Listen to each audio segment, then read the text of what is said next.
राम राम जी सभी भाई बहनों को।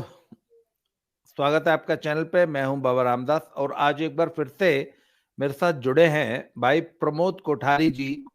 प्रमोद भाई राम राम। राम राम जी, प्रणाम सारे दर्शकों को और आपको भी। भाई प्रमोद कोठारी जी के साथ हम पहले कई सारी वीडियोस कर चुके हैं। प्रमोद भाई मूलतः राजस्थान झुंझुनू के रहने वाले हैं और पिछले कई सालों से कनाडा में रहते हैं, कैलगरी।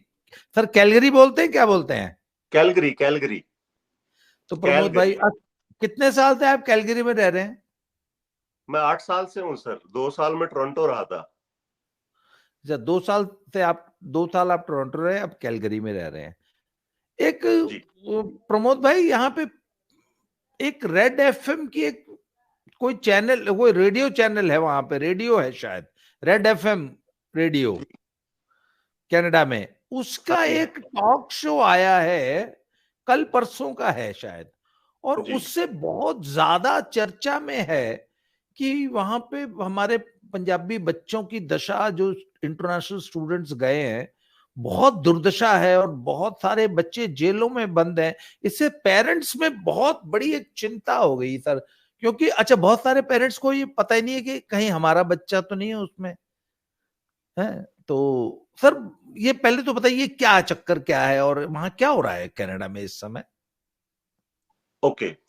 रेड एफएम जो है वो एक हिसाब से रेडियो चैनल है। जैसे आपके यहाँ ये मिर्ची मुर्ची ऐसे चैनल होते हैं ना, हाँ। वैसे ही एक एफएम चैनल है। उनके जो ओनर है वो संघेड़ा साहब है, वैंकूवर बेस्ड है। और उसकी टोरंटो, वैंकूवर, कैलगरी हर जगह जो है रेड एफएम का ऑफिसर्स हैं और वो प्रोग्राम होस्ट करते हैं। तो एक्चुअली वो उस प्रोग्राम की जो चर्चा है वो इस टाइम पूरी दुनिया में है। उस टाइम उस प्रोग्राम के अंदर क्या हुआ कि जो पंजाबी बच्चे हैं, उन्होंने विशेष रूप से पंजाबी रेडियो चैनल ही है और पंजाबी कम्युनिटी की प्रॉब्लम्स को ही ये एड्रेस करता है या उनकी अचीवमेंट्स को ही ये प्रदर्शित करता है, ये रेड एफएम जो है। क्योंकि ये पंजाबी रेडियो चैनल है तो उसके अंदर एक डिस्कशन आया, एक पॉडकास्ट आया, जिसके ऊपर इंटरनेशनल स्टूडेंट्स, और स्पेशली उन्होंने बड़ा जोर दे के कहा कि पंजाबी स्टूडेंट्स।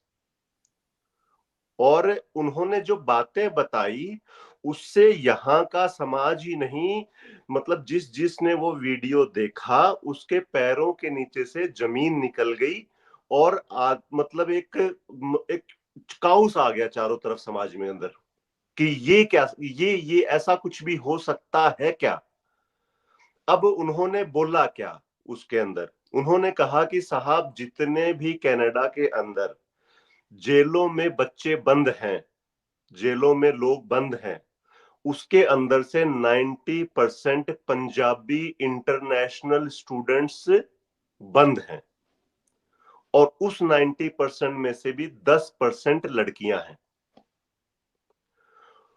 आगे बात पहुंच चलती है कि ये बंद क्यों हुए, क्या कारण है। ये जेल में, मतलब एक बच्चा यहाँ पे पढ़ने आया था, 16-17 साल का बच्चा, और वो जेल में कैसे पहुंचा?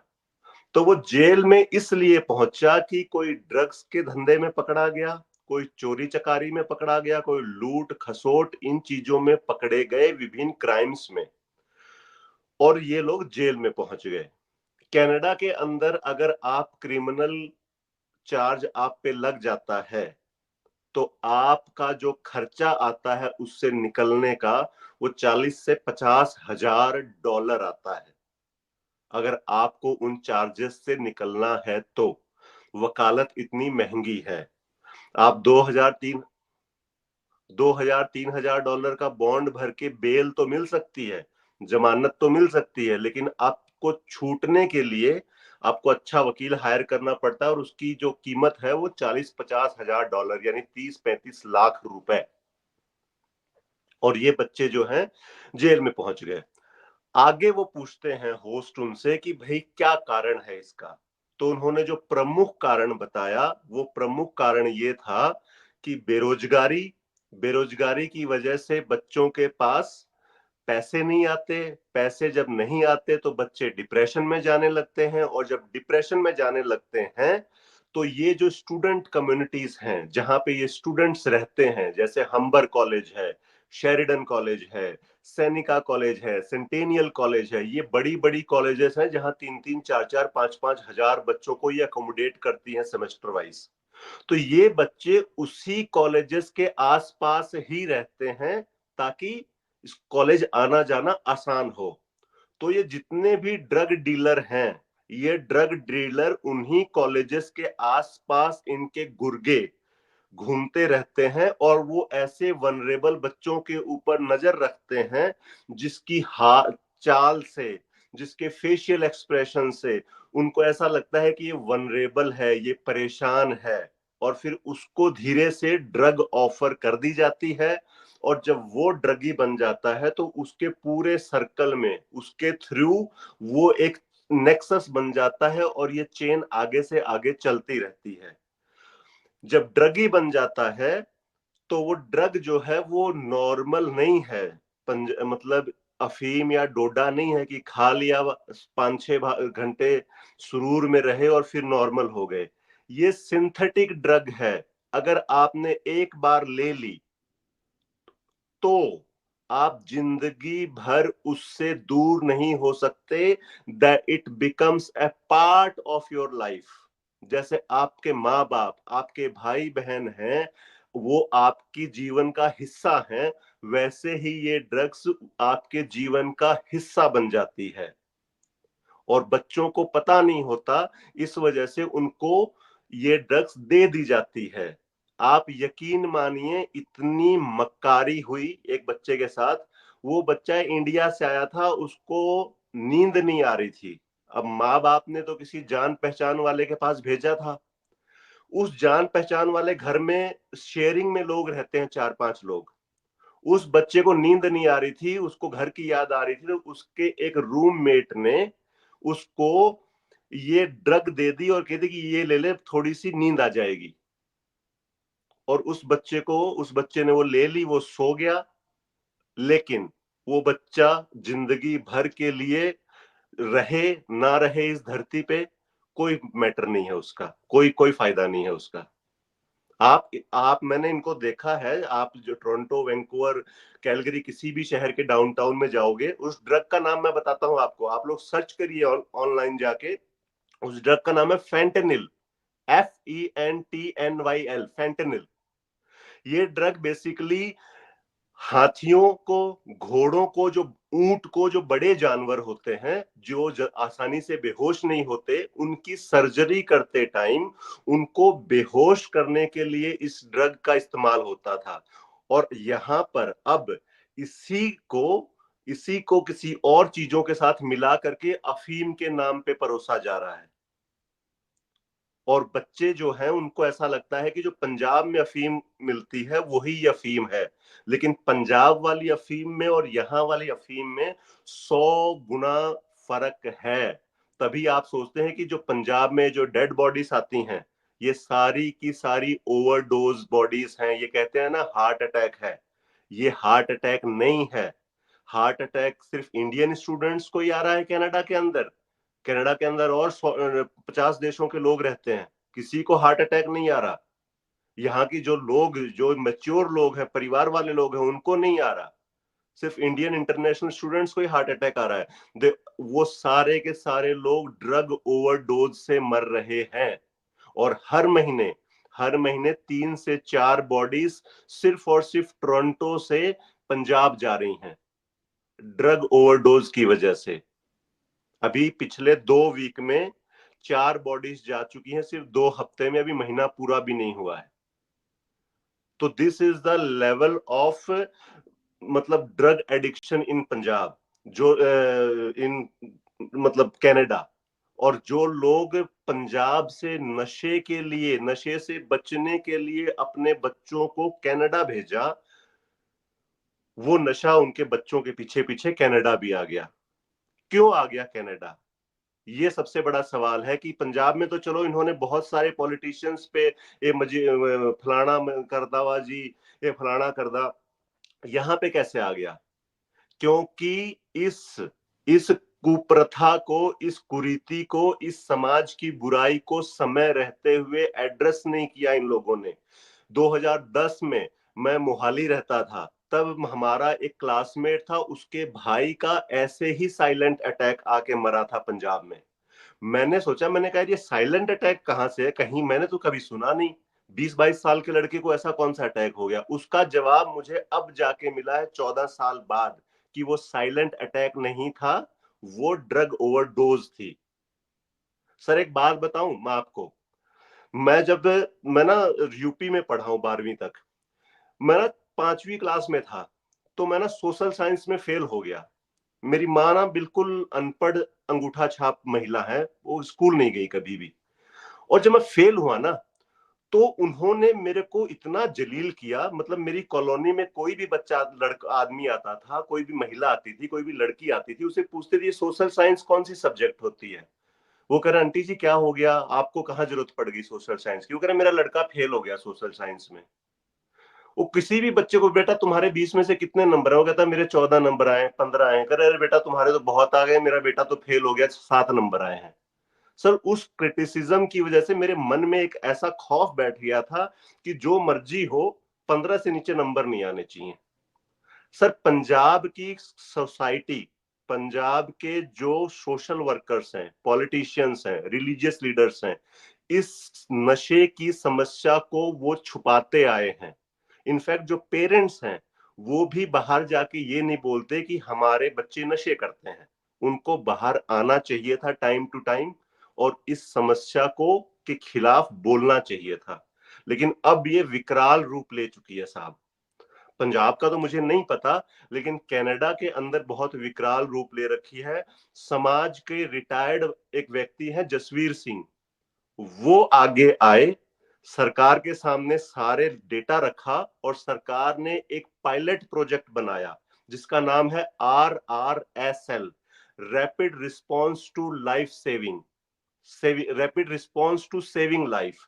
और इस पायलट प्रोजेक्ट ने पैसा दिया, और उन्होंने इस चीज को आइडेंटिफाई किया कि इंटरनेशनल स्टूडेंट्स को ड्रग की आग में एक बड़े ही नेक्सस बना करके झोंका जा रहा है, और उनसे पैसा कमाया जा रहा है, और वो बर्बाद हो गए हैं। सर अब तो सिचुएशन यहां तक आ गई है कि पंजाब के पेरेंट्स कनाडा आने लगे हैं अपने बच्चों को ढूंढने के लिए, क्योंकि उनका उनके बच्चों से संपर्क ही नहीं है। वो 5-6 फैमिलीज तो वो जसवीर जी जो है RRSL वाले, वो बेचारे उनकी हेल्प कर रहे हैं। सिर्फ 2 बच्चे मिले हैं अभी तक, बाकी फैमिलीज के बच्चे ही नहीं मिल रहे। वो पूरे कनाडा वाइड जो शेल्टर होम्स हैं, जो होल्डिंग सेंटर्स हैं, उनके अंदर जा जा करके अपने बच्चों को ढूंढ रहे हैं। अब आप सोचिए कि क्या हालत होगी, किस सिचुएशन में वो बच्चे होंगे वहां पर। उन्होंने एक और केस बताया, एक बच्चा, उसके मम्मी पापा पंजाब में दोनों गवर्नमेंट जॉब में है, और वो बच्चा, उस पे यहाँ पे 50 क्रिमिनल चार्जेस हैं, 50 क्रिमिनल चार्जेस। और लास्ट में सरकार ने उसको पंजाब डिपोर्ट किया। उस क्रिमिनल चार्जेस के अंदर आपको स्टोर लूटना, वॉलमार्ट को लूटना, बेस्ट बाई को लूटना, कन्वीनियंस में लूट खसोट कर ली, कोई आदमी कमजोर है शारीरिक रूप से, बस स्टैंड पे खड़ा है, उसका फोन छीन लेना, ऐसे ही मतलब सारे 50 चार्जेस। अब कहाँ बताऊं, मेरी तो लिस्ट खत्म हो जाती है क्राइम के बारे में। उसको फाइनली डिपोर्ट किया गया। मैं लोगों से ये कहना चाहूंगा कि अगर आप अपना बच्चा यहाँ पे भेज रहे हैं, इन सारी मुद्दों, पहली बात तो 12वीं पास बच्चे को यहाँ मत भेजिए। मैं खुद शेयरिंग में रहता था, जब मैं स्टूडेंट था मेरे साथ 6-7 लड़के और रहते थे, हमने घर किराए पे ले रखा था। वो लड़के सब 12वीं पास थे। वो लड़के आज 10 साल बाद भी बेसमेंटों में ही रहते हैं शेयरिंग बेसिस पे, क्योंकि उन बच्चों को न तो मनी मैनेजमेंट आता है, न उनको फाइनेंशियल मैनेजमेंट आता है, न वो जॉब के लिए उनके पास कोई बार्गेनिंग पावर होती है, क्योंकि they are not qualified enough. तो 12वीं पास करे हुए बच्चों को मत भेजिए यहाँ पे। तो ये है एक आपका फिलहाल जो यहाँ पे सिनेरियो है साहब, ड्रग्स को लेके।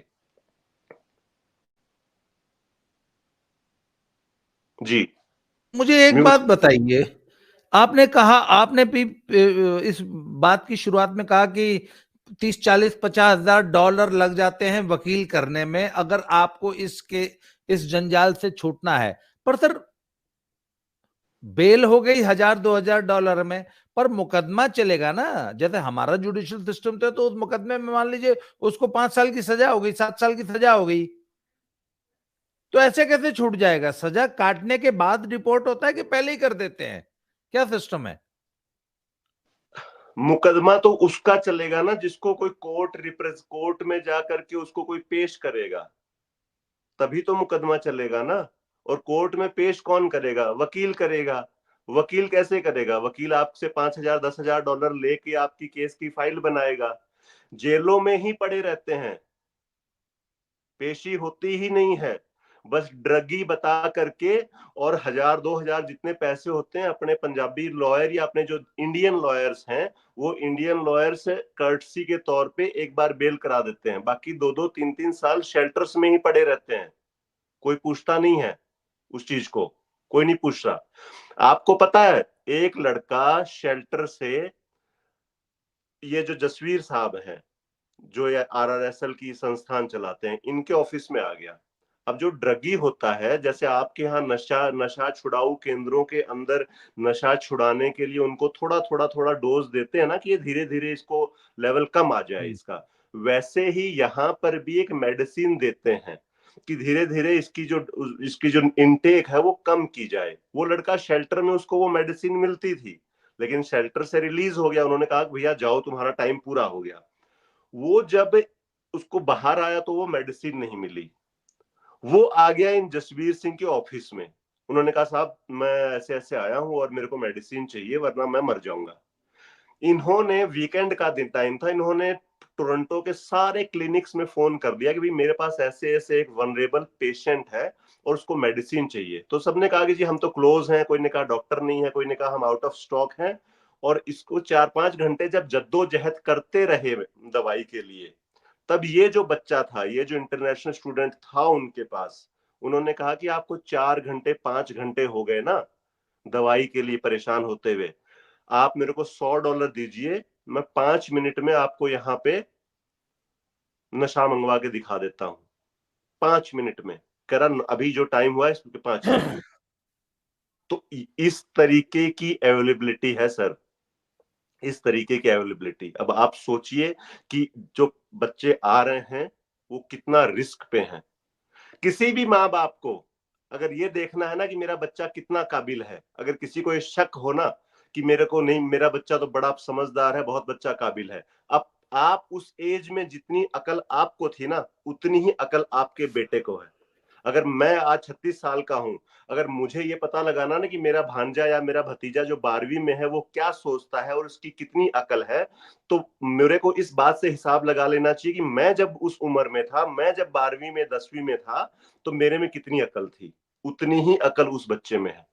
तो माँ बाप को भेजने से पहले इस बात पे एक्सपेरिमेंट कर लेना चाहिए कि उसके बच्चे में कितनी समझ है। जितनी हमारे पास 12वीं में थी उतनी ही उसके पास थे। हम जिन जी मुझे एक बात बताइए, पूरी दुनिया से इंटरनेशनल स्टूडेंट्स पढ़ने आते हैं, पूरे हिंदुस्तान से आते हैं। महंगाई सबके लिए है, बेरोजगारी सबके लिए है, मकान सबके लिए महंगे हुए हैं। मक, हैं? सभी, पूरी दुनिया से मिडिल क्लास और लोअर मिडिल क्लास के बच्चे आ रहे हैं, कर्जे ले लेके आ रहे हैं, जमीनें बेच के आ रहे हैं, माँ के गहने गिरवी रख के आ रहे हैं। तो आखिर आपने कहा 90% स्टूडेंट्स पंजाबी हैं, इंटरनेशनल स्टूडेंट्स है, क्यों बाकी जो चाइनीज आ रहा है या जो पाकिस्तानी आ रहा है या जो बांग्लादेशी आ रहा है या जो ताइवान से आ रहा है, उसके लिए वो समान परिस्थितियां नहीं है? पंजाबी ही क्यों? आखिर ऐसा क्या कारण है? देखिए, दूसरे देशों को छोड़ दीजिए, चाइना, ताइवान, इनकी करेंसी स्ट्रांग है। जितना पैसा, पहली बात तो कोई आता नहीं है, आपको स्पष्ट कर दूं मैं, ना तो चाइना का स्टूडेंट आता है, ना ताइवान का स्टूडेंट आता है, ना सिंगापुर का स्टूडेंट आता है, क्योंकि उनकी करेंसी जो है वो स्ट्रांग है। चाइना, कैनेडियन $1 जो है वो चाइना का ₹6 बनता है। क्यों आएगा चाइनीज यहाँ पे? और आएगा तो राजा की तरह रहेगा वो। तो समझ रहे हैं बात को? तो सबसे ज्यादा आते हैं अपने पंजाब से और गुजरात से। अब आपके सवाल पे आते हैं, डायरेक्ट इधर उधर की बात नहीं करते हैं। गुजराती क्यों नहीं पढ़ते हैं इसमें?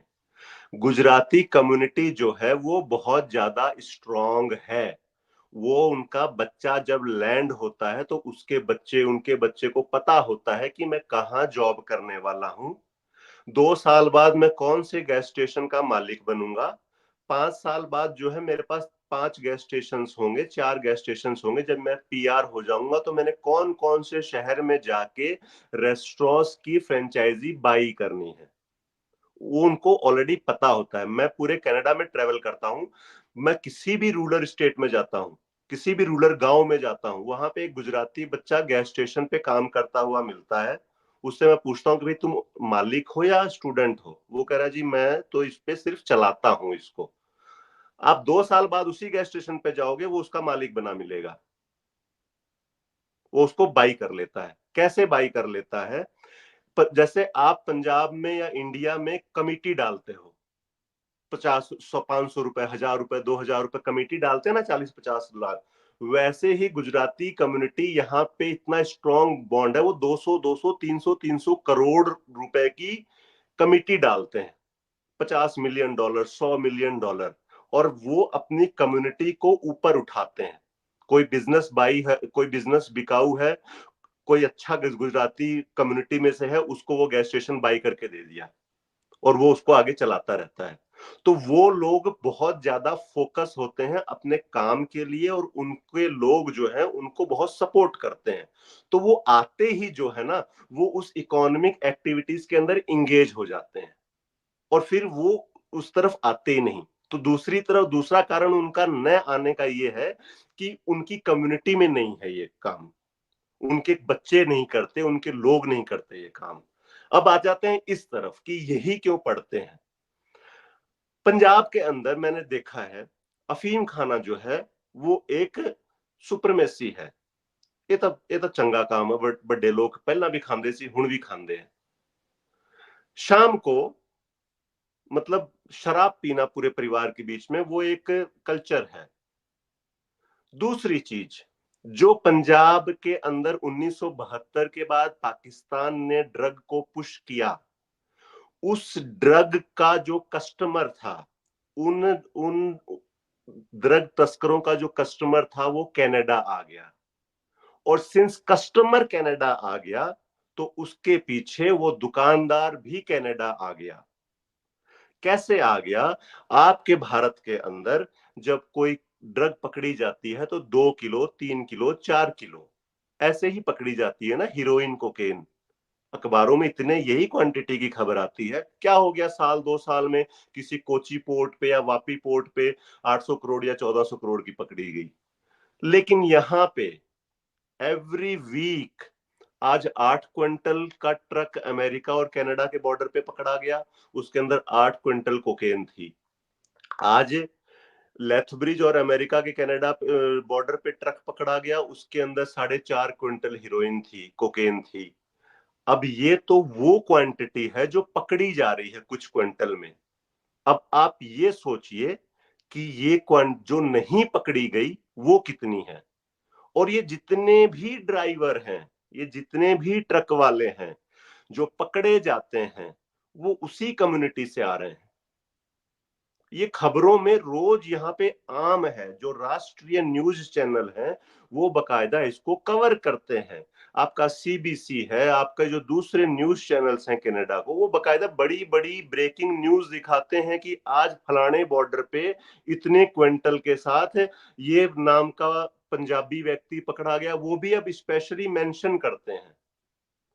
तो आप खुद ड्रग ला करके अपने बच्चों को दे रहे हो, तो इससे बड़ा दुर्भाग्य क्या होगा? आपको पता है आपको मैं ये वीडियो क्यों बना रहा हूं आपके साथ? इस वीडियो को बनाने का कारण मेरा जो है किसी को क्रिटिसाइज करना नहीं है। मैं स्पष्ट करूं, ये वीडियो मैं आपको इसलिए बता रहा हूं क्योंकि मेरे भाई और मेरी बहन अब हरियाणा से, राजस्थान से और पश्चिमी उत्तर प्रदेश से भी कनाडा में आने लग गए हैं। मैं सिर्फ उनके माँ बाप के लिए ये वीडियो बना रहा हूं क्योंकि मुझे मेरे भाई बहनों की चिंता है। मुझे किसी को क्रिटिसाइज करने में कोई इंटरेस्ट नहीं है। मेरे को यह है कि मैं अपने बच्चों को जागरूक कर दूं ताकि इससे दूर रहें, और जब तक आप बात नहीं करेंगे आपके बच्चों को जागरूक नहीं होंगे। तो मेरा ये वीडियो बनाने का ये है कि भाई, अगर अपने बच्चे को हरियाणा, राजस्थान और कहीं से भी भेज रहे हो या पंजाब से भी भेज रहे हो, तो प्लीज आप ब्रेक लगाइए। यहाँ पे अब कुछ है नहीं पिछले अगले 4 5 6 साल के लिए। तो साहब ये कारण था कि दूसरी कम्युनिटीज क्यों नहीं पढ़ती और अपनी कम्युनिटीज क्यों, ये कम्युनिटी ही क्यों पढ़ती है? क्योंकि उसी कम्युनिटी के लोग शामिल हैं, कोई भी देख नहीं रहा, सब अंधेवाह पैसा कमाने के लिए आगे चले हुए हैं, किसी को कोई लेना देना नहीं है। इस वजह से ये है, इस वजह से ये लोग इसमें ज्यादा है। प्रमोद भाई एक बार बताइए, आपने इतनी भयावह स्थिति बताई है, मतलब इट इज डेंजरस जी। तो ऐसे में लोकल कनेडियन सोसाइटी में हमारी, हम पंजाबीज की, हम इंडियंस की क्या इमेज है वहां पे? क्या इमेज बनाई है हमने? हमने क्या इज्जत कमाई है अपनी कम्युनिटी के लिए, अपने धर्म के लिए, अपने देश के लिए?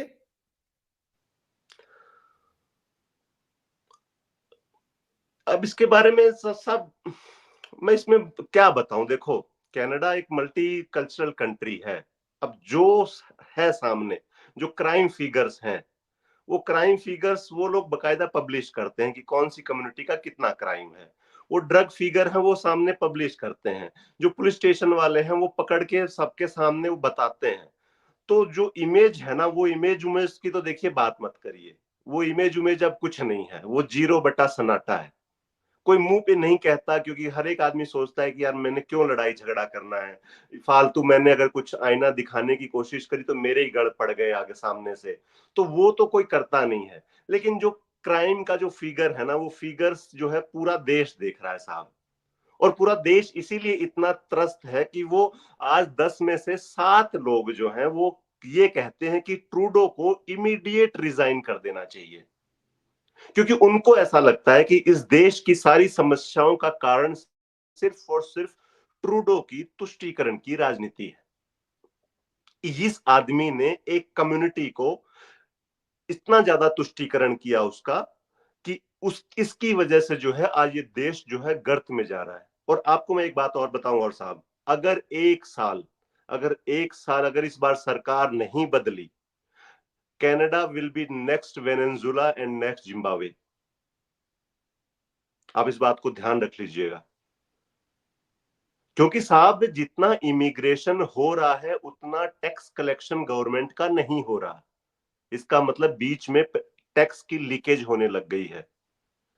और क्राइम ग्राफ जो है ना, मतलब बाबा जी, आपको पता है पिछले हफ्ते कुछ बच्चे पकड़े गए इंटरनेशनल स्टूडेंट्स, फिरौती लेते थे लोगों से। फिरौती, एक 22 साल की लड़की पकड़ी गई है। किसी का भी रेस्टोरेंट अच्छा चलता है, किसी की भी कार डीलरशिप अच्छी चलती है, तो उसको सीधा फोन चला जाता है कि तेरा बच्चा इस स्कूल में पढ़ता है, अगर तू चाहता है सामने आए तो मेरे को इतने $1000 चाहिए। सैकड़ों लोगों ने तो फिरौती दे दी। कुछ लोग है, 2 3 लोग थे, फिर वो सामने आए तब भंडाफोड़ हुआ, 5 लोग गिरफ्तार हुए। तो ये कॉन्ट्रीब्यूशन, पांचों के पांचों पंजाब से थे। वो जो भी ट्रक ड्राइवर पकड़ा जाता है ड्रग के साथ, 100% नहीं तो 95% एक ही उससे होते हैं। और सबसे बड़ी बात है कि ये लोग बात नहीं कर रहे। मेरे को समस्या इस चीज से है कि ड्रग्स की इतनी, सर मैं इसलिए बोल रहा हूं क्योंकि जब कोई नशेड़ी किसी बच्चे को बहलाता है ना, तो वो ये नहीं देखता कि ये बच्चा पंजाब से है, पाकिस्तान से है, गुजरात से है, राजस्थान से है। वो मेरे बच्चे को भी बहला देगा। मेरा बच्चे को भी स्कूल तो जाना है ना, कॉलेज तो उसने भी जाना है। तो जब मैं बोलूंगा ही नहीं इस प्रॉब्लम के बारे में, तो कौन कौन सॉल्यूशन करेगा इसका? कोई बोलता ही नहीं है इनके। पंजाब के अंदर ये नशा जो है, ये तो अब हम लोगों ने और ये बॉलीवुड ने जब फिल्में बनानी शुरू करी हैं, तब नशे को उजागर किया है इंटरनेशनल लेवल पे या नेशनल लेवल पे। ये तो छुपा के बैठे हुए थे, नहीं नहीं साडा मुंडा नहीं करता, साडा मुंडा नहीं करता। अगर स्टार्टिंग से ये सामने दिखा देते तो आज इतनी सिचुएशन खराब नहीं होनी थी। आज आप कहीं पर भी सेफ नहीं हो, आप पंजाब में सेफ नहीं हो, आप कनाडा आए तो आपके पीछे कनाडा आ गए, अगर आप ऑस्ट्रेलिया जा रहे हो तो आपके पीछे ऑस्ट्रेलिया जा रहे हैं। ये किसकी बनाई हुई है कार्टल? किसका कार्टल है ये? कौन चला रहा है इस कार्टल को? और इनको कैसे कस्टमर मिल जाते हैं कि फलाना बंदा वहां रहता है, फलाने कस्टमर वहां रहते हैं, they are supporting each other. ये बात है सर, ये कंट्रीब्यूशन है सोसाइटी के अंदर।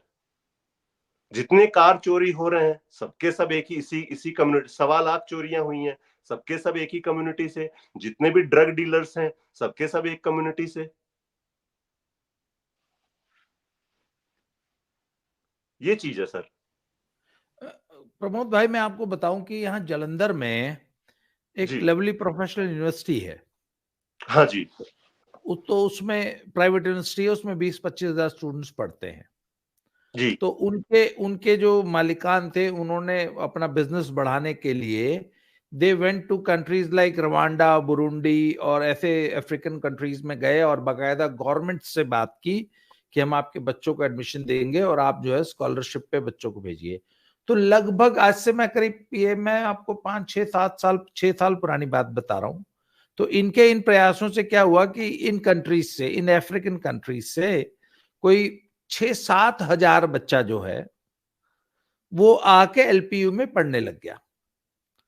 तो एलपीयू गेट के सामने बड़े बड़े पीजीज बने हुए, जिसमें एक एक पीजी में 100-100 कमरे हैं, और वो इंटरनेशनल पीजीज बना दिए उन्होंने, बकायदा सभी फर्स्ट क्लास बढ़िया फैसिलिटीज दे दी। और उनका लोकल फूड, लोकल शेफ, मतलब जिस देश का बच्चा आ रहा है वहां पे वही फूड मिल रहा है। पर वो फिर बहुत जल्दी भर गए पीजीज, जो इनके लिए इंटरनेशनल पीजीज जो बने थे, और सस्ते पीजीज में ये रहना नहीं चाहते थे। तो इन्होंने क्या किया कि ये जलंधर वहां से मुश्किल से 7-8 किलोमीटर दूर है, तो ये बच्चे थोड़ा संपन्न भी होते हैं, तो इन्होंने जो है वो लोकल शहर में कोठियां किराए पे लेनी शुरू कर दी। और टोटल एलपीयू में इनकी संख्या थी 6-7 हजार। अच्छा, जब छुट्टी होनी तो इन्होंने मार्केट भी आना, शॉपिंग भी करनी, सिनेमा भी देखना, सोशलाइज भी करना, सब कुछ ही करते थे। अच्छा सर, जलंधर भी कोई बहुत छोटा शहर तो है नहीं, 10 लाख पॉपुलेशन है सर शहर की। कोई ऐसा थोड़ी ना कि कोई 1,000, 2,000, 5,000, 10,000 पॉपुलेशन का कोई पिंड है। तो 10 लाख की पॉपुलेशन में कोई 5-6 हजार की संख्या कोई बहुत बड़ी संख्या तो है नहीं। नहीं। तो सर एक बार क्या हुआ कि ये जब जलंधर शहर में इन्होंने रहना शुरू किया, तो इनकी छोटी मोटी लोकल लड़कों से ना थोड़ी बहुत, एक बार कभी हाथापाई हो गई, कभी कुछ हो गया, कभी ये। सर विद इन 3 मंथ्स पूरा जलंधर शहर इनके खिलाफ खड़ा हो गया कि ये इनडिसिप्लिन है, ये दंगा करते हैं, ये है, इन्होंने साडा शहर खराब करता, जिथे देखो यही दस दिया। सर मैं कह रहा हूं कि पुलिस को और फिर बाकायदा इंटरवीन करना पड़ा, और कॉलेज अथॉरिटी से, यूनिवर्सिटी से बात करनी पड़ी। अच्छा, टोटल 5-6 हजार थे, जिसमें से राउडी किस्म के या हुड़दंगी किस्म के कितने रहे होंगे सर? सिर्फ 10-20, बस 40-50 मैक्सिमम। 40-50, क्योंकि टोटल ही 5-6 थे सर। कनाडा में जहां इनकी संख्या 10 लाख से ऊपर पहुंच गई है,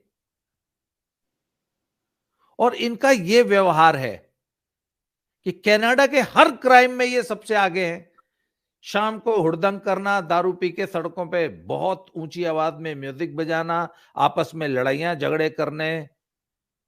तो वहां की लोकल पॉपुलेशन, जब हम मात्र 10-20-50 राउडीज को बर्दाश्त नहीं कर पाए। अच्छा, वो चूंकि पहचान भी अलग से आते थे भाई, अफ्रीकन बच्चे जो थे वो अलग पहचान में आते थे, तो हमारे वाले भी तो वहां अलग पहचान में आते हैं।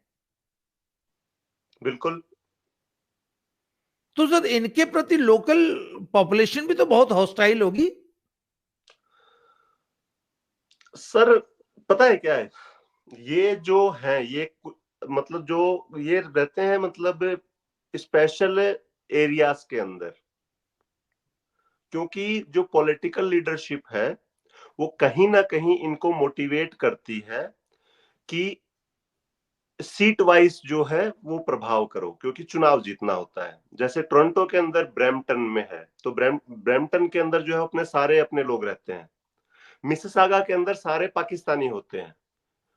यहाँ कैलगरी के अंदर नॉर्थ ईस्ट है, कि नॉर्थ ईस्ट में ही ज्यादातर जो है वो रहते हैं, ताकि सीटों को प्रभावित किया जाए, ज्यादा से ज्यादा सीटें जीती जाएं। अब ब्रैम्पटन के अंदर 5 एमपी हैं, पांचों के पांचों पंजाबी हैं, क्योंकि दूसरा बन नहीं सकता। कैलगरी के अंदर लिबरल की सिर्फ एक सीट आती है, पूरे अल्बर्टा के अंदर, हमारा जो प्रोविंस है उसके अंदर सिर्फ एक सीट आती है ट्रूडो की, वो कैलगरी नॉर्थ ईस्ट है। तो इस हिसाब से एरियाज बने हुए हैं। अब क्या है कि लोकल जो लोग हैं उनके अंदर सर विरोध बहुत है, लेकिन आपके अंदर, हिंदुस्तान के अंदर पता है क्या है, आप बोल देते हो सामने से, आप विरोध जाहिर कर देते हो कि मैं तेरे को नहीं पसंद करता।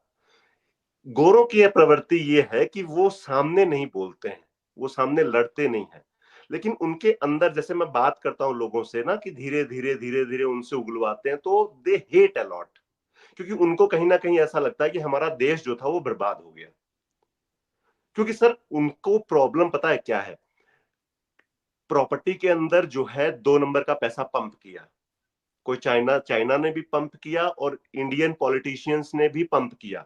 आपका पंजाब का एक राजनेता है, पूर्व मुख्यमंत्री हैं, जो चुनाव के बाद काफी टाइम के लिए गायब भी रहे। उनके बारे में बताया जाता है कि वो अमेरिका और कनाडा के अंदर 6 से 7 हजार करोड़ रुपए इन्वेस्ट करके गए हैं। यही मैंने, मेरे पास कोई खुफिया खबर नहीं है, यहाँ की टिकटॉक के ऊपर और यहाँ के इंस्टाग्राम्स के अंदर यहाँ के लोगों ने ही वीडियो बनाई है कि पंजाब का एक पूर्व मुख्यमंत्री जो थोड़े टाइम के लिए मुख्यमंत्री बने थे और बाद में वो पंजाब चुनावों के बाद गायब हो गए थे और कहीं विदेश में जाकर के बैठ गए थे, उन्होंने वैंकूवर के अंदर 1500 करोड़ रुपए में एक प्लाजा खरीदा है। तो जो गोरा बंदा था उसके बच्चे को मकान नहीं मिल रहा, जो उस बच्चे को 2.5 लाख में मकान बन के उसका वो सेटल हो जाना था, उसको वो $1 मिलियन है, लेकिन वो उस बेचारा वो अफोर्ड नहीं कर रहा, वो बेचारा परेशान है। तो अल्टीमेटली लोगों को ये है कि हमारी कंट्री को जो है किसी ने बर्बाद कर दिया, और उसमें जिस जो फिगर्स दिखाते हैं उनमें इनका नाम आता है, क्योंकि हर फिगर में, हर डेटा के अंदर, आप ड्रग्स ले लो, आप क्राइम ले लो, आप चोरी ले लो, आप लूट खसोट ले लो, सबके अंदर ही टॉप पे है। तो इसका मतलब ये है कि सिस्टम के अंदर दिक्कत नहीं है, आपके अंदर दिक्कत है। यह ऐसा नहीं है कि यहाँ के लोगों ने समझाया नहीं। जो पुराने पंजाबी लोग आए हुए हैं ना, वो, जब मैं आया था स्टूडेंट, तो जब बड़ी बड़ी गाड़ियां लेते थे, जो हम फैक्ट्रियों में काम करते थे उस टाइम, कभी कभी जा करके, तो वहां की जो महिलाएं थी जो पुरानी आई हुई थी, वो भी वहां वो काम करती थी। वो कहती थी कि बेटा, ये जो तुम बड़ी बड़ी गाड़ियां ले रहे हो ना, ये ठीक नहीं है, ये तुमको बर्बाद कर देंगी, इसमें तुम ताड़ा बहुत माड़ा हो जाना। उस टाइम क्या करते थे, उस टाइम ये जो इंटरनेशनल स्टूडेंट्स आते थे, ये उनको कहते थे कि ये साडे तो लगदियां ने आंटियां, ਇਹਨਾਂ ਨੂੰ ਐ ਕਿ ਅਸੀਂ 40 ਸਾਲ ਇੱਥੇ ਗਿੱਟੇ ਘਿਸਾਤੇ, ਅਸੀਂ ਸਾਡੇ ਤੋਂ कुछ नहीं होया, ये स्टूडेंट आके किवें इन्नी ਵੱਡੀ ਵੱਡੀ ਗੱਡੀਆਂ ਲਈ जाते हैं। लेकिन अब मेरे को समझ में आता है कि वो महिलाएं जो हैं वो इनसे जलती नहीं थी, इनको सही राह दिखाने की कोशिश कर रही थी, और आज बर्बाद है। बिहार से कोई प्रवासी मजदूर लुधियाना में आया मजदूरी करने, और वो आते ही फॉर्च्यूनर निकलवा ले कागजी हेर फेर करके, क्या होगा उसका, क्या करेगा वो? वही तो चीज है ना। पंजाब से एक प्रवासी मजदूर आके कनाडा में आकर के और मर्सिडीज निकलवा ले, बर्बाद नहीं कर देगी वो मर्सिडीज उसको, उसका क्रेडिट हिस्ट्री बर्बाद नहीं कर देगी, उसको बैंक्रप्सी नहीं फाइल करनी पड़ जाएगी, क्योंकि नहीं अफोर्ड करता वो। उसकी नजरों में अफोर्ड करता है, लेकिन इकोनॉमिकली वो नहीं अफोर्ड करता। जैसे इंडिया के अंदर या पंजाब के अंदर एक प्रवासी मजदूर फॉर्च्यूनर नहीं अफोर्ड करता, और इसी गाड़ियों के चक्कर में, फुकरीबाजी के चक्कर में हजारों हजार लड़के जो हाँ सड़कों पे भटक रहे हैं, न उनको कोई बैंक लोन देता है, न वो घर लेते हैं, क्योंकि गाड़ियों की किस्तें नहीं दे हुई। जब गाड़ियों की किस्तें नहीं दे हुई, तो किसी भी बैंक ने लोन देने से मना कर दिया, अब भटक रहे हैं, न कोई नौकरी पे रखता। अगर आपका बैंक्रप्सी हिस्ट्री है तो आपको जॉब भी बड़ी मुश्किल से मिलती है। ये है समस्या, और कोई बात नहीं करता इस बारे में। मुझे एक बात बताइए, आपने कहा कि गुजराती कम्युनिटी एक दूसरे को बहुत ज्यादा सपोर्ट करती है, जी। जबकि मुझे सुनने में ये आता है कि पंजाबी स्टूडेंट्स को लूटने में, उनसे, उनको हर तरीके से उनका शोषण करने वाले खुद हमारे वहां के पंजाबी लैंडलॉर्ड ही हैं, जो कि ऐसे 40 साल पहले कनाडा में जाके बस गए थे, जो वेल ऑफ हैं, वही इन बच्चों को सबसे ज्यादा लूटते हैं। अभी पीछे मैं एक वीडियो देख रहा था कि वो एक बच्ची ने उनकी किसी की बेसमेंट ली, और शायद बेसमेंट में वो कुछ $1,500 जो है वो एडवांस जमा कराते हैं, और फिर वो हैंड ओवर करता है बेसमेंट को, और जब बच्चा वापस जाता है तो वो पूरी चेक करता है कि इन्होंने कोई तोड़फोड़ तो नहीं की, गंदा तो नहीं किया, अगर गंदा किया तो सफाई कराएगा, सब कुछ करके अकाउंट सेटल करके सब कुछ करके फिर वो जो उसकी वो होती है, जो अर्नेस्ट मनी बोलते हैं या जो भी उसने सिक्योरिटी रखी थी, वो वापस करता है। तो एक लेडी ने वीडियो बनाया था जिसने वो बताया कि मैंने खुद उस बच्ची को वो दिलाया था, क्या नाम, मैंने खुद उस बच्ची को वो बेसमेंट दिलाई थी, और मेरे सामने वो बच्ची चली गई, तो मैं अगले दिन आई, मैंने उसको बेसमेंट हैंडओवर की, तो उसने बोला कि नहीं तुसी चले गई थी, ये भी टुट्टा थी, ये भी खराब थी, ये भी खराब थी, ये भी खराब थी। तो मैं कहा जी ऐसा तो नहीं था, मैं तो देख के गई थी, सब कुछ सही था। पर कुल मिला के फिर उस लैंडलॉर्ड ने उस बच्ची के 2 महीने की वो जो किराया उसने जो सिक्योरिटी जमा की थी वो नहीं वापस करी। ये उसने बकायदा वीडियो बना के बताया, मैंने यूट्यूब पे वो वीडियो देखी। तो मैंने कहा उस आखिर उस बच्ची को लूटने वाले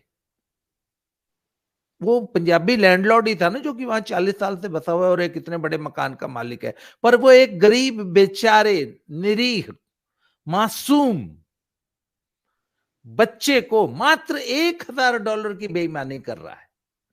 और वो जानता है कि ये बच्ची बेचारी जो पंजाब से आई है,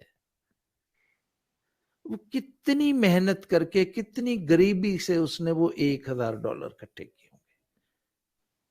अच्छा, मुझे ये बताइए, वो कहते हैं कि ये बेचारे जो इलीगल वहां काम करते हैं उनसे काम करा लेंगे, हफ्ता हफ्ता 10-10 दिन काम करा लेंगे, पैसे नहीं देंगे, पैसे देने होंगे $20 तो देंगे, $8 वो भी मार जाएंगे। और ये सब हमारे पंजाबी भाई ही करते हैं, इन बच्चों को एक्सप्लॉइट वही करते हैं, जबकि उनको बिल्कुल। तो इन बच्चों को सपोर्ट कर, अच्छा वैसे ये इतनी बढ़के मारते हैं कि हम तो जी बच्चों की हेल्प करते हैं, हम तो जी खाना खिलाते हैं गरीबों को, हम तो जी ये करते हैं। ये डबल स्टैंडर्ड क्यों है? अरे, जितने भी ब्रैम्पटन में रेस्टोरेंट्स हैं, मैं खुद एक रेस्टोरेंट में काम करता था, नाम बता देता हूं मैं, पर छोड़िए, उस वो रेस्टोरेंट अच्छा चलता है सर। कोई भी बच्चियों को मिनिमम वेज 12, 13, 14 डॉलर है, $8, $9 से ज्यादा कोई नहीं देता। उस टाइम तो $7 देते थे। वो बच्चियां 10 घंटे काम करके गोडे रह जाते हैं। एक 18, 18, 19 साल की बच्चियों के $70 बनते हैं साहब। और ये एक्सप्लॉयटेशन इन खुद के लोग ही करते हैं। ये कंप्लीट झूठ है कि हम मदद करते हैं। मदद करते हैं, मैं ये नहीं कहता कि बिल्कुल सभी हैं, कुछ लोग तो अच्छे होते भी हैं, लेकिन मैक्सिमम एक्सप्लॉयटेशन जो है वो अपने लोग ही करते हैं। जॉब्स तो छोड़िए, जब कोई बच्चा, उसका वर्क परमिट एक्सपायर हो जाता है और उस बच्चे को देश छोड़ना होता है या फिर यहाँ पे कोई जॉब लेनी होती है जो उसको पीआर करा सके, उसको बोलते हैं LMIA, labour market impact assessment. की कोई आदमी ये कहे कि हाँ मुझे आदमी की जरूरत है और इसको मैं जॉब दे रहा हूं, तो उस बेसिस पे उस आदमी का वर्क परमिट एक्सटेंड हो जाता है और उसको देश नहीं छोड़ना पड़ता। अब ये कर्टसी है, अगर मेरा बिजनेस है, मान लीजिए मेरा बिजनेस है और मैं LMIA देने के लिए एलिजिबल हूं, आप मेरे को फोन करो कि यार प्रमोद भाई एक बच्चा फंसा हुआ है और उसको आप रख लो, तो मैं कहूंगा हाँ ठीक है भेज दो। आपको पता है उस बच्चे से कितना पैसा लिया जाता है? 40 से 50 हजार डॉलर। और अगर यहां पे वो पैसा नहीं है तो पंजाब में हमारे घर पहुंचा दो, लेकिन वो एडवांस चाहिए। और उसके बाद की कहानी जो है वो और भी भयावक है। उसके बाद उस बच्चे को एज ए बंधुआ मजदूर की तरह काम करवाया जाता है। उसको इनफ आवर्स नहीं दिए जाते कि वो $40,000 जो है वो उतार सके। वो बेचारा पूरे पूरे कंपनी के चक्कर काटता रहता है, लेकिन उसको काम ही नहीं मिलता क्योंकि वो फंस गया है। उसका पे चेक बनेगा, लेकिन वो पे चेक उससे कैश वापस ले लिया जाता है कि टैक्स तू खुद तार। और जो हमारा तो जो ग्रॉस अमाउंट का, मान लीजिए $1,500 की उसकी पे बनी है, 1,500 में से $400 उसका टैक्स कटा है, तो तनख्वाह तो $1,100 ही आई। लेकिन उस बच्चे को पूरे का पूरा $1,500 जो है वो अपने एम्प्लॉयर को वापस देना पड़ता है। वो बेचारा टैक्स भी खुद ही तार रहा है, 40-50 हजार $50,000 एडवांस भी दे चुका है, और उसको काम भी नहीं मिल रहा। इससे ज्यादा अमानवीय, इससे ज्यादा अमानवीय कुछ हो नहीं सकता धरती के ऊपर। वो 16, 17, 18 साल का बच्चा जो पहले कॉलेज में स्ट्रगल कर रहा था, फिर वो वर्क परमिट में स्ट्रगल कर रहा था, और जब उसको थोड़ा सा उसको ये हुआ कि यार अब मैं ठीक हूं, तो वो उसके ऊपर ये एलएमआई का बोझ डाल दिया जाता है। और ये सब के सब अपने ही लोग होते हैं इनके, कोई बाहर का नहीं होता। बाहर वाला तो फिर भी छोड़ देता है।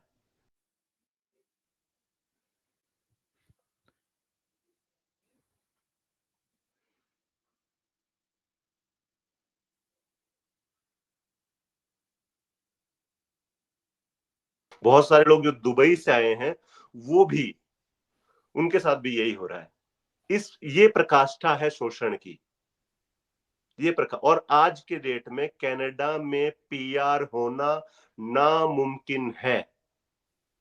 आप पीआर नहीं हो सकते। 12वीं बस पास बच्चा किसी भी हाल में पीआर नहीं हो सकता। जितना मर्जी एजेंट बोल दें, जितना मर्जी एजेंट बेवकूफ बना दें कि फलाने प्रोविंस में चले जाओ, वहां चले जाओ, यहां चले जाओ, 12वीं पास बच्चे के पॉइंट्स पूरे नहीं होते, वो पीआर नहीं होगा। ये है साहब। इतने भयानक शोषण के बाद भी हमारे ये पंजाबी लोग जो यहाँ इंडिया में बैठे हैं वो ये बोलते हैं कि ए मुल्क ता नरक है तो ओ मुल्क स्वर्ग ने। इसके बावजूद कनाडा को ये लोग स्वर्ग बताते हैं।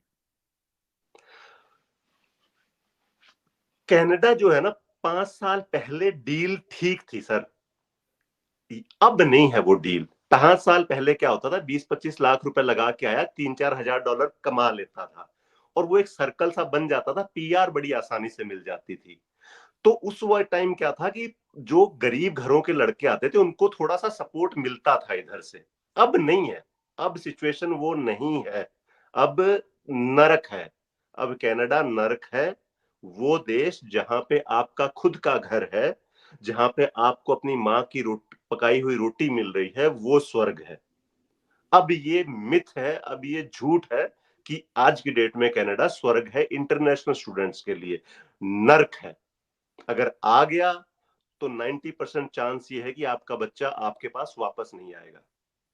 सिर्फ 10% चांस ही है कि वो सस्टेन कर जाएगा, वरना ड्रग माफिया जो है वो ड्रग माफिया उड़ा देगा। अच्छा सर, ये इस प्रकार जैसे मैं और आप आज एक वीडियो बना रहे हैं, ये कल सुबह पब्लिक डोमेन में चली जाएगी, हजारों लोग इसको देखेंगे, समझदार लोग शेयर करेंगे। ऐसी लाखों वीडियोस ऑलरेडी सोशल मीडिया पे चल रही हैं। हाँ, चल रही हैं, चल रही हैं। इसके बावजूद लोगों को अकल क्यों नहीं आ रही? आज आज जब मैं आपके साथ वीडियो बनाने बैठा हूं, उससे पहले करीब 15 मिनट पहले मैं अपनी लोकल फेसबुक पे अपनी जब स्क्रॉल कर रहा था, तो वहां पे मुझे 3-4 इमिग्रेशन कंसल्टेंट्स के एडवर्टीजमेंट स्पॉन्सर्ड दिखे, जिसमें वो पासपोर्ट्स की माला बना के, ये देखो बी वीजे लग गए हैं, मेरे आज 30 वीजे लग गए हैं। और अभी 1 महीना पहले सर, वो जनवरी इनटेक होता है शायद आपके यहाँ कोई, जनवरी इनटेक।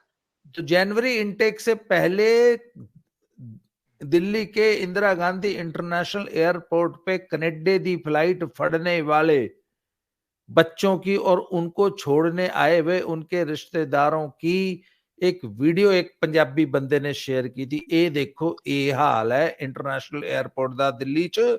सर जैसे हावड़ा स्टेशन पे लाखों लोग नहीं होते और आदमी पे आदमी चढ़ा होता है हावड़ा स्टेशन की लोकल ट्रेनों के लिए, सर वो देखिए ना, हाल था। देखिए।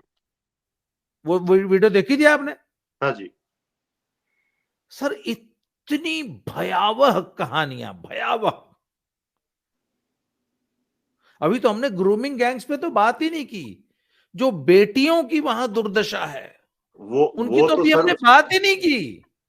वो तो हमारी मत सुनो। हम एक सिख है अपना, निहंग सिंह है, 60-70 साल उनकी उम्र है, मोहन सिंह नाम है उनका।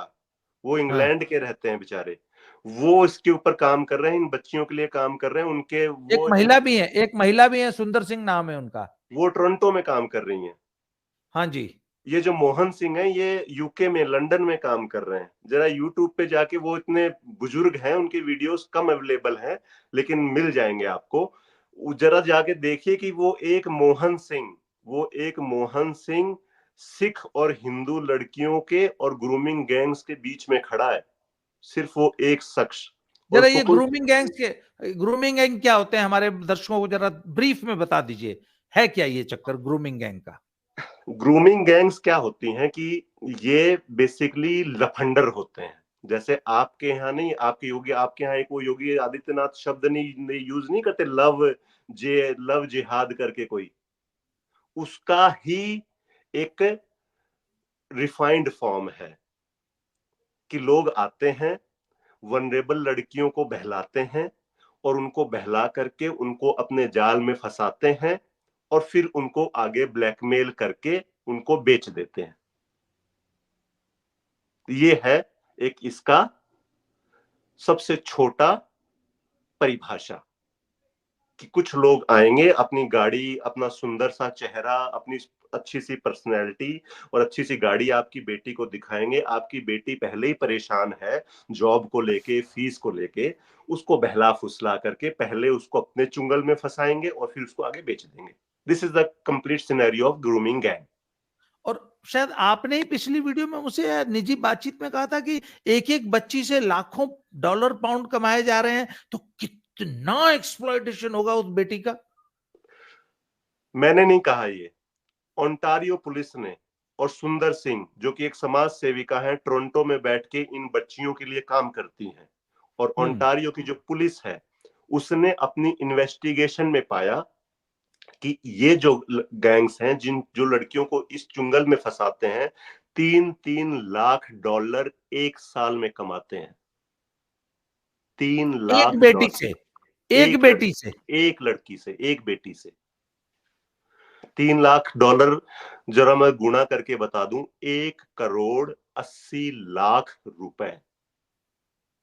ये मैं लफबाजी नहीं कर रहा, ये इंटरनेट पे इसका डेटा पड़ा हुआ है। और सुंदर सिंह को फोन कर लीजिए, उसका उनका फोन नंबर भी गूगल पे पड़ा हुआ है।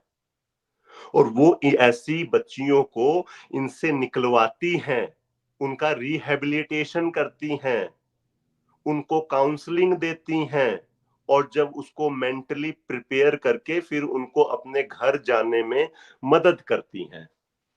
ये उनका फिगर है, ये लफबाजी नहीं है, ये उनका फिगर है।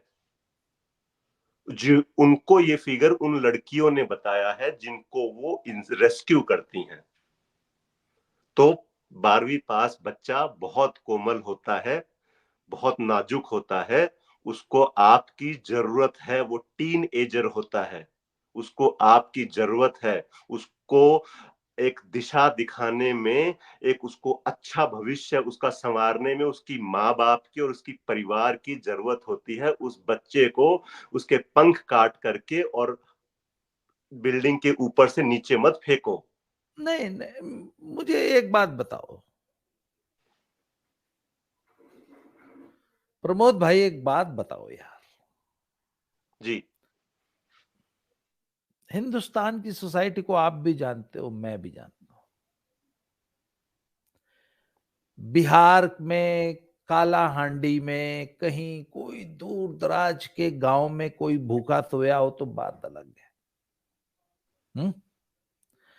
पंजाब में, हरियाणा में या राजस्थान के जिस एरिया से आप आते हैं, वहां पे आपने कभी गरीबी देखी है? हमारे यहाँ की गरीबी की परिभाषा यह है कि कोई भूखा तो नहीं मर रहा ना, कम से कम। कोई गरीब नहीं है, कहाँ गरीबी है सर, सब तो अच्छा सर कमा के खा रहे हैं। वो, एक मिनट, ऐसी कौन सी अमीर बनने की लालसा है कि जो लोग अपनी मासूम बेटियों को इस नरक में धकेल रहे हैं? तो कौन लोग हैं वो यार? कल कल ही एक वीडियो और आया है, अगर आप कहें तो, हालांकि वो सुनने लायक नहीं है वीडियो, क्योंकि उस बंदे ने ना, उस बंदे ने इन बेचारी बच्चियों के माँ बाप को बहुत गालियां दे रखी है। वो लंदन से आया वीडियो, अगर आप कहेंगे तो मैं एक आध विजुअल उसका दिखा दूंगा, अगर आप इजाजत दें तो। दिखा दीजिए सर, अगर मैं जितना। आपको सर, वो बंदा बता रहा है कि उनके कोई परिचित कोई व्यक्ति था, जी कोई लड़का था, वो वो उसको जानते थे। जी तो वो बताने लग गए कि उसके साथ कोई एक लड़की रहती है। जी तो उन्होंने पूछा वो लड़की कौन है? जी तो बोले वो इंडिया से आई हुई बच्ची है कोई, और वो 17 18 19 साल की बच्ची थी। जी तो साहब वो, मैं एक मिनट ये निकाल लूं,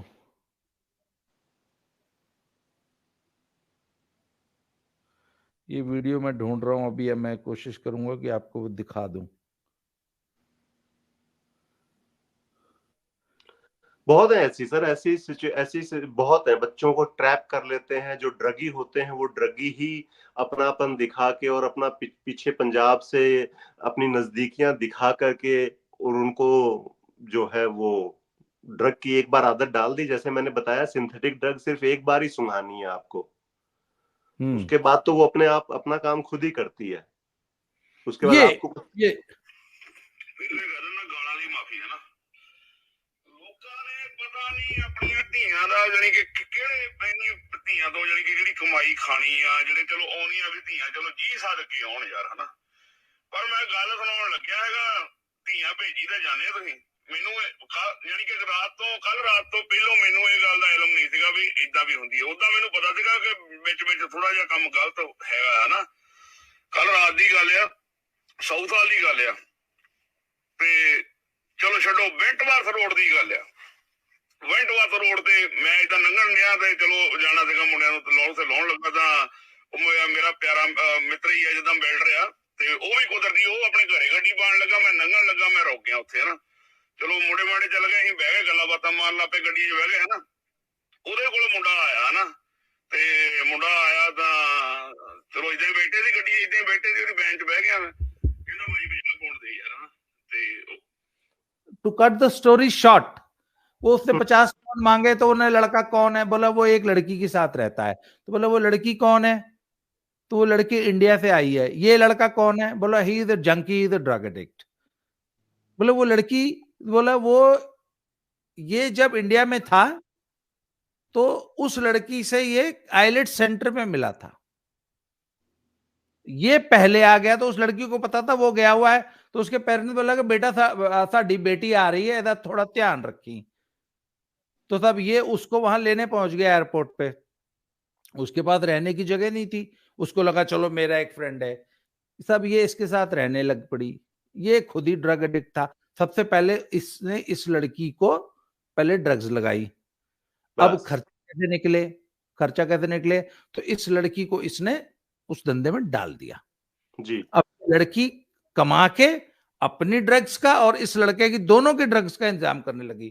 तो उस लड़की को एक और इंडियन लड़की ने संपर्क किया कि मैं भी आ रही है, हाँ हाँ आजा, तू भी आजा। जब वो लड़की ने लैंड किया तो ये दोनों उसको लेने पहुंच गए, बस वो भी और खत्म।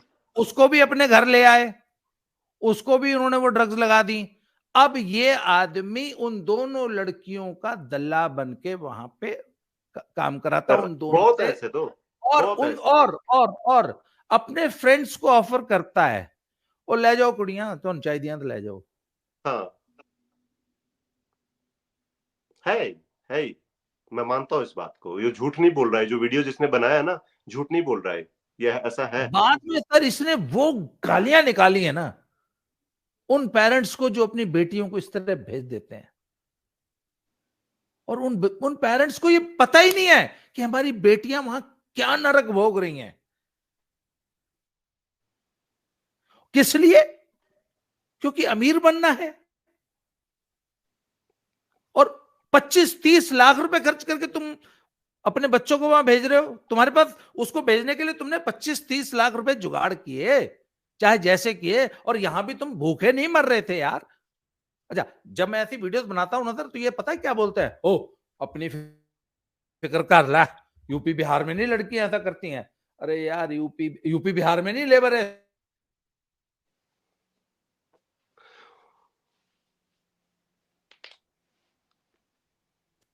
भाई साहब, वो 250 रुपए कर्जा लेके और एक लोकल ट्रेन के जनरल डिब्बे में बैठ के और थोड़ा सा गुड़ और चना लेके ट्रेन में बैठ जाता है, 250 रुपए में पंजाब आ जाता है। वो 25 लाख रुपए खर्च के पंजाब नहीं आता। और हम प्रमोद अपनी भाई, फिक्र कर रहे हैं ना, हम अपनी फिक्र कर रहे हैं, तभी तो ये हाँ वीडियो बना रहे हैं कि हमारे बच्चे ना जाएं। हाँ, हम अपनी फिक्र कर रहे हैं ना, ये कहते हैं ना कि अपनी फिक्र कर लो, तो हम अपनी फिक्र कर रहे हैं ना, तभी तो हम हाँ चाहते हैं कि हमारे बच्चे ना जाएं, इसीलिए हम ये वीडियो बना रहे हैं, ना कि उनको उनके लिए प्रमोद बना रहे भाई, यू वोंट बिलीव कि आज से करीब 6-7 महीने पहले मुझे एक फादर का फोन आया, एक लड़के का, हैं। जी कि बाबा जी मैं आपका ना धन्यवाद करना चाहता हूं। मैंने पूछा क्या हुआ? कहता आपने ना मेरा इतना बड़ा काम किया है कि मैं आपको धन्यवाद दे नहीं सकता, मेरे पास शब्द नहीं है। मैंने कहा मैंने ऐसा क्या काम किया? कहता जी मेरा बेटा 2 साल से जिद किए हुआ था कि मैं कनाडा जाऊंगा, कनाडा जाऊंगा, कनाडा जाऊंगा, और मैं उसे कन्विंस नहीं कर पा रहा था, मैं उसे समझा नहीं पा रहा था। फिर बाई चांस मुझे आपकी ये इस टॉपिक पे कुछ वीडियोस मिल गई। कहते मैंने उसको वीडियोस दिखानी शुरू की। जब उसने आपकी 4-5 वीडियोस देखी तो वो उसने सीरियसली लिया बात को। फिर उसने सोशल मीडिया पे और बहुत सारी वीडियोस देखी। अब वो कहता है कि पापा नमक से रोटी खा लेंगे, पर मैं आपको छोड़ के नहीं जाऊंगा।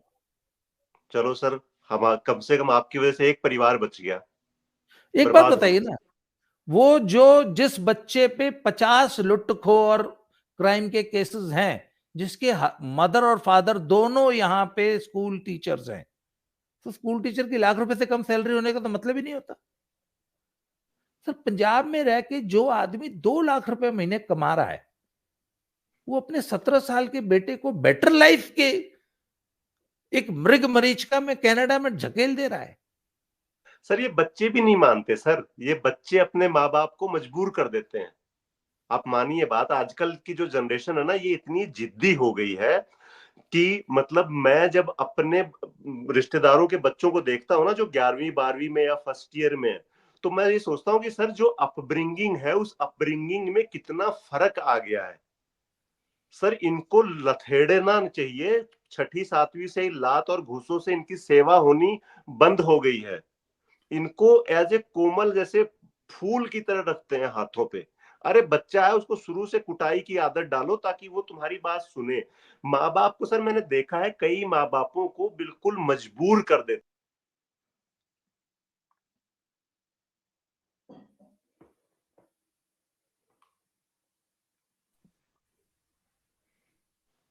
जब मैं कनाडा आया था ना 2015 में, मैं इसको फैक्ट करता हूँ कि क्यों आते हैं।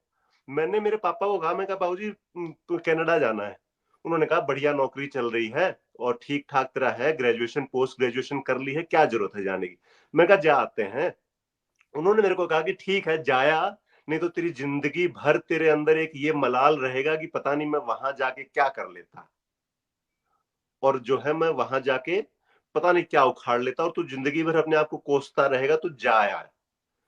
अब मैं तो सर 25-26 साल की एज में आया था, लेकिन 12वीं क्लास का बच्चा जब इसी चीज को इंसिस्ट करता है और माँ बाप सोचता है कि यार इन्हें जान दो, नहीं तो इन्हें पता नहीं सारी उम्र सानू मेहने देने हैं कि जे मैं कनाडा चल जाता तो मेरा आ हो जाता।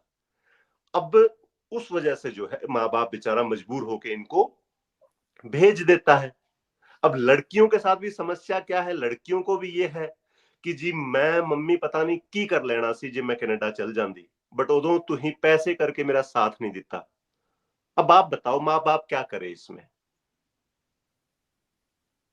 क्या करे माँ बाप, आप बताओ, जवाब दो आप मेरे को। मैं सवाल आपसे पूछ रहा हूं कि इस सिचुएशन में सर आपके हल क्या साथ, है, हल बताओ सर, इस समस्या का हल बताओ। इस समस्या का हल तो ये है कि हम बता रहे हैं सिचुएशन, हम सच्चाई लोगों के सामने रख रहे हैं, ला ला के रख रहे हैं, रेफरेंसेस के साथ रख रहे हैं। जो समझ गया उसके लिए हल निकल गया, जो नहीं समझा उसके लिए हल नहीं निकला। अब हमारे इससे इससे बेटर बताओ क्या हल निकालें। भाई हम तो बता सकते हैं ना समस्या क्या है, प्रॉब्लम्स क्या हैं, ड्रग्स है, कैसे धकेला जा रहा है, कैसे नेक्सस काम कर रहा है, कैसे फंसाया जा रहा है, क्यों फंसाया जा रहा है, सारा कुछ तो बता दिया। और क्या हल चाहिए आपको? सरकार तो नहीं प्रतिबंध लगाएगी, लोकतंत्र के खिलाफ है। कौन कैसे रोक सकता है कि कौन कहां जाएगा कौन कहां नहीं जाएगा, ये मोदी तय करेगा क्या? तो हम तो अपना काम कर रहे हैं, हम और आप तो अपनी जिम्मेवारी निभा रहे हैं समाज के प्रति जो हमारी है, जो हल हमारे पास है। लोगों को समझना चाहिए इस चीज को। अब हम और आप वीडियो बना रहे हैं, हमें क्या लेना देना है कि पंजाब से कोई बच्चा कनाडा आए ना आए, अच्छी सिचुएशन में रहे बुरी में रहे, लेकिन तब भी हम अपने जीवन का एक अमूल्य 1-1.5 घंटा दे रहे हैं। क्यों दे रहे हैं? किस इसलिए दे रहे हैं ना, क्योंकि किसी का बच्चा कहीं पे बैठा है तो वो सुने और इस चीज को रोके। वरना हमें क्या पड़ी है?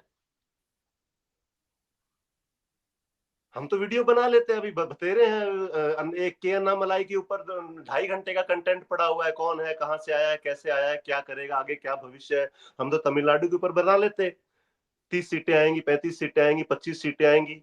लेकिन हम क्यों बना रहे हैं इस सामाजिक मुद्दे के ऊपर? सिर्फ और सिर्फ लोगों के लिए बना रहे हैं, ताकि वो लोग समझें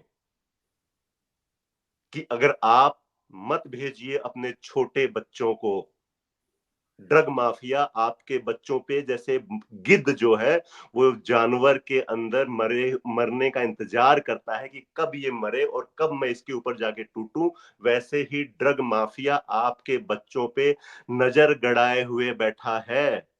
हर घर के अंदर उसका गुर्गा बैठा हुआ है, हर कॉलोनी के अंदर उसका गुर्गा बैठा हुआ है कि जहां पे भी नए बच्चे फॉल हो रहे हैं उनको ड्रग्स में धकेला जाए। उनको कस्टमर चाहिए अपना माल सप्लाई करने के लिए। आपका बच्चा नहीं बच पाएगा जब तक आपका बच्चा मैच्योर नहीं होगा, जब तक आपका बच्चे का दिमाग जो है वो दुगनी गति से नहीं भागेगा, जब तक उसको वो बिल्कुल घाघ नहीं बन जाएगा ना आपका बच्चा 25-26 साल तक, जब तक वो कॉलेज और यूनिवर्सिटीज देख करके बिल्कुल घाघ नहीं बन जाएगा, तब तक वो कनाडा के अंदर सरवाइव नहीं कर सकता। आज के केस में, पहले नहीं था ये 10 साल पहले, आप पहले का सिनेरियो देख करके मत भेजो। पहले ड्रग माफिया कनाडा में नहीं था, अब ड्रग माफिया कनाडा के अंदर है और बड़े ऑर्गेनाइज्ड तरीके से है। वो जो रेड एफएम वाले भाई साहब है ना शमील, उन्होंने पुलिस को दुकान का नाम और दुकान का एड्रेस बता दिया कि उस फलानी दुकान पे अफीम बिक रही है, उस फलानी दुकान पे ड्रग्स बिक रही है, और पुलिस ने कुछ नहीं किया। वो आज भी बेच रहा है। आप उस वीडियो का लिंक भी डालिएगा इसके डिस्क्रिप्शन में, ताकि लोगों की आंखें खुले कि हम नहीं, कनाडा में बैठ करके लोग ये बात कर रहे हैं। तो this is a organized crime, और यही हल है, जागरूकता ही हल है दुनिया के अंदर हर एक समस्या का। किसी सरकार के पास टाइम नहीं है। आपने 4 सेमेस्टर की फीस दे दी $40,000, $10,000 आपकी जीआईसी आ गई, $50,000 और $10-20,000 आपने और भेज दिए, $60-70,000 आपका 2 साल में कनाडा की इकोनॉमी में आ गया। उसके बाद आज सरकार को कोई लेना देना नहीं है आपके बच्चे से। भाड़ में जाए चाहे, अगर मर गया तो उसके नाम पे गो फंड में भी चंदा जुटा करके और उसको डब्बे में पैक करके इंडिया भेज देंगे, और आ रही हैं बॉडियां इंडिया। तो ये सच्चाई है, ये है इसका हल, इसके अलावा कोई हल नहीं है। कोई सरकार कानून नहीं बना सकती। आपके समाज को समझना पड़ेगा, माताओं को समझना पड़ेगा, जिसके एक एक दो दो तो बच्चे हैं, उसको क्या तो तुम बाहर भेज रहे हो। जी प्रमोद भाई एकदम सुन्न हो गया यार मैं तो।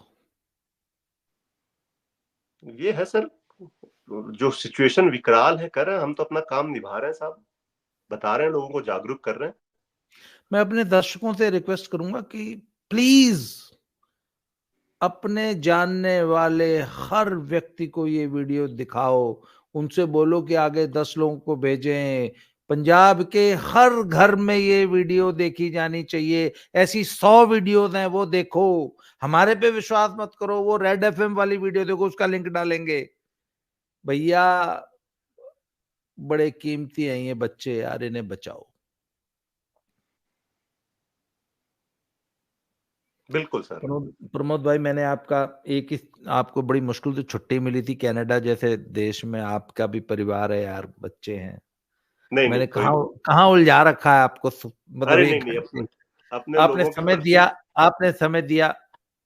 अपने बहुत बच्चों के बहुत प्रति, धन्यवाद। अपने आने वाली पीढ़ी के प्रति इतनी एक जिम्मेवारी तो बनती है कि कम से कम एक वीडियो तो बना सकते हैं सर।